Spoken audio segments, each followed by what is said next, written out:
Arshad Warsi film लेकर आ रहे हैं जिसका नाम है बंदा सिंह चौधरी, जो 25 अक्टूबर को थिएटर्स में रिलीज हो रही है।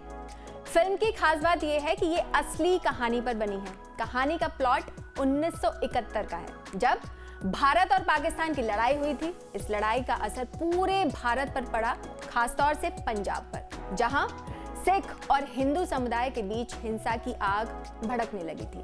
दरअसल अलगाववादी संगठन से जुड़े लोग अलग देश की मांग कर रहे थे। वहीं इस कलह को पाकिस्तान की खुफिया एजेंसी ISI ने भी खूब हवा दी। उसी दौरान पंजाब के गांव का एक लड़का बंदा सिंह चौधरी अपने गांव की मदद के लिए आगे आता है, क्योंकि उसके गांव के हिंदुओं को भी अपनी जमीन खाली करने की लगातार धमकियां मिल रही थी। खैर, कहानी में आगे क्या होता है, कैसे बंदा सिंह खुद की और लोगों की मदद करता है, ये आप अरशद वारसी की फिल्म में देख सकेंगे।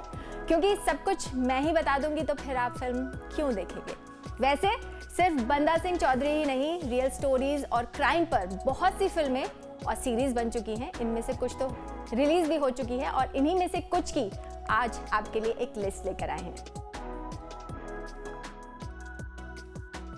निठारी कांड पर बनी विक्रांत मैसी और दीपक डोबरियाल की फिल्म सेक्टर 36 की खूब चर्चा हो रही है। वो भी क्यों ना, इस केस ने हर तरफ हंगामा जो मचा दिया था। बात करें फिल्म की तो सेक्टर 36 में एक खतरनाक साइकोपैथ सीरियल किलर बनकर विक्रांत मैसी फैंस का दिल जीत रहे हैं, तो वहीं ईमानदार पुलिस ऑफिसर बनकर दीपक भी खूब जच रहे हैं। सेक्टर 36 को देखने की वैसे सिर्फ यही वजह नहीं है कि इसमें विक्रांत मैसी और दीपक जैसे बेहतरीन एक्टर्स हैं, बल्कि बड़ी वजह यह है कि ये सच्ची घटना पर बनी फिल्म है। इस फिल्म के पीछे खौफनाक सच्चाई है। दरअसल 2006 में नोएडा के निठारी में एक नाले से बच्चों के कंकाल निकलने लगे, जिसके बाद 2 हैवानों की सच्चाई सामने आई। देखते ही देखते इस केस ने पूरे देश में हंगामा मचा दिया। इतना ही नहीं, देश के हर हिस्से से कातिलों को फांसी देने की मांग उठने लगी।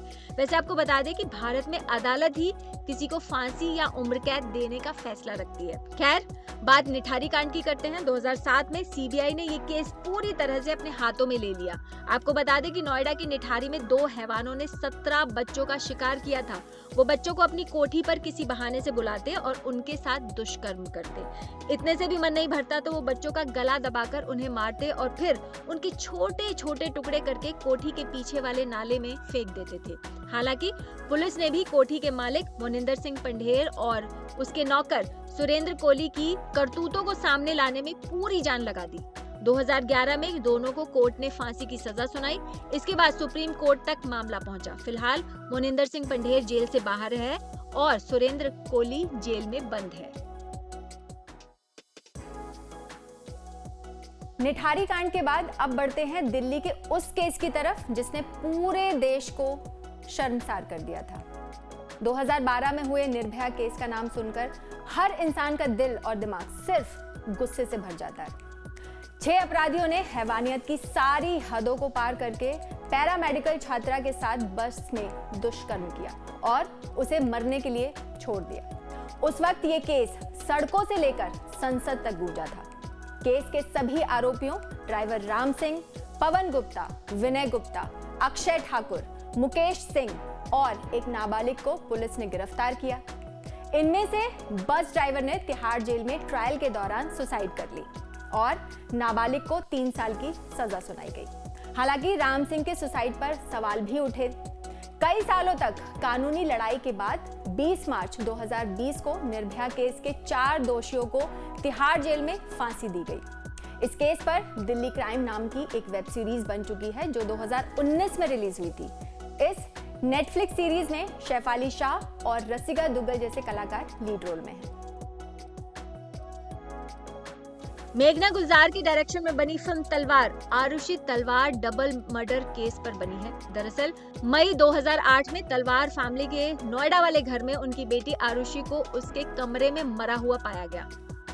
उसकी हत्या गला काटकर की गई थी। जब इस केस की इन्वेस्टिगेशन शुरू हुई तो सबसे पहले शक की सुई तलवार फैमिली के 45 साल के नौकर हेमराज की तरफ घूमी, क्योंकि इस घटना के बाद वो लापता था। मगर जब 2 दिन बाद बिल्डिंग की छत पर हेमराज की लाश मिली तो पूरा केस ही पलट गया।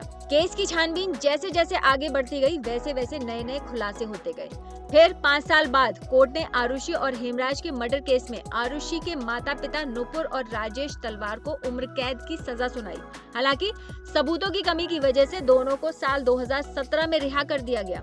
इसी केस पर बनी है इरफान खान, कौनकना सेन शर्मा, सोहम शाह और नीरज कबीर की फिल्म तलवार। इस डबल मर्डर केस पर बनी फिल्म की कहानी विशाल भारद्वाज ने लिखी है।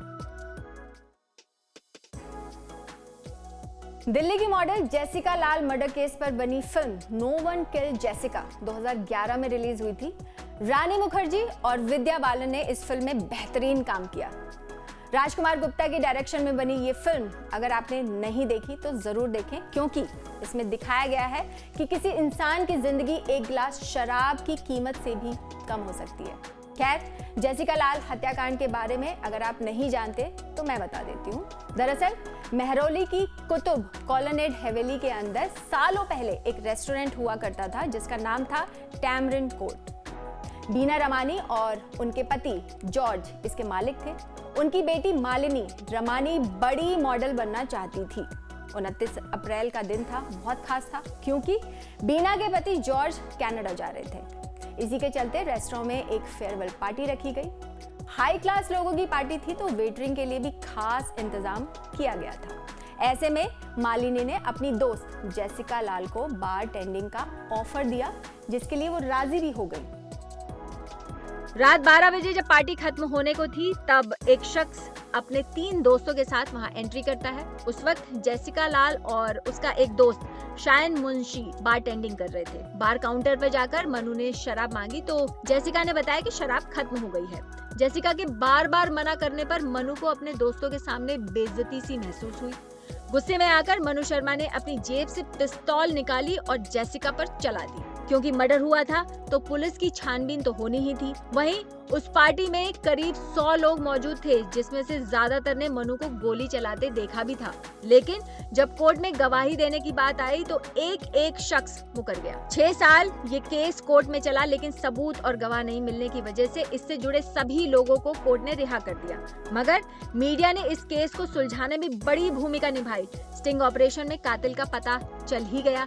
आखिरकार 2010 में कोर्ट ने मनु शर्मा को उम्र कैद की सजा सुना ही दी।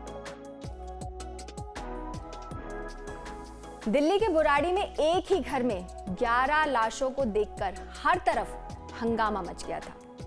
एक साथ एक ही परिवार के सभी लोगों ने फांसी लगाकर अपनी जान दे दी थी। इस केस पर फिल्म बन चुकी है जिसका नाम है आखिरी सच, जिसमें तमन्ना भाटिया ने उस पुलिस ऑफिसर का रोल किया है जो इस केस की छानबीन करती है। इस केस ने हर किसी का दिमाग हिलाकर रख दिया था। पुलिस की रिपोर्ट के मुताबिक दिल्ली के बुराड़ी के संत नगर में रहने वाली एक फैमिली ने तांत्रिक अनुष्ठान के चक्कर में अपनी जान गंवा दी। परिवार में 77 साल की नारायणी देवी, उनके 3 बेटे, बहुएं और 4 पोते पोतियां थी। नारायणी की एक बेटी प्रतिभा भी थी। 1 जुलाई 2018 को सुबह जब कुछ पड़ोसी उनके घर में घुसे तो वहां उन्हें 11 लाशें मिली। पहले लगा कि ये सुसाइड का मामला है, लेकिन जब पुलिस के हाथ उस परिवार की एक डायरी लगी तो केस ने नया मोड़ ले लिया। डायरी में अजीबोगरीब रिचुअल्स और हवन की बातें लिखी थी। आगे की छानबीन में क्लियर हुआ कि पूरा परिवार बड़े बेटे ललित के चक्कर में पड़ गया था, जिसने मोक्ष का लालच देकर उनका दिमाग खराब कर दिया था। खैर, केस के बारे में डिटेल में जानने के लिए आप इस फिल्म को डिज्नी प्लस हॉटस्टार पर कभी भी देख सकते हैं। बस इस वीडियो में इतना ही। आपको अच्छा लगा हो तो वीडियो को लाइक कीजिए और शेयर कीजिए। बाकी एंटरटेनमेंट के साथ साथ देश दुनिया से जुड़ी खबरों के लिए देखते रहिए लाइव टाइम्स। जय हिंद।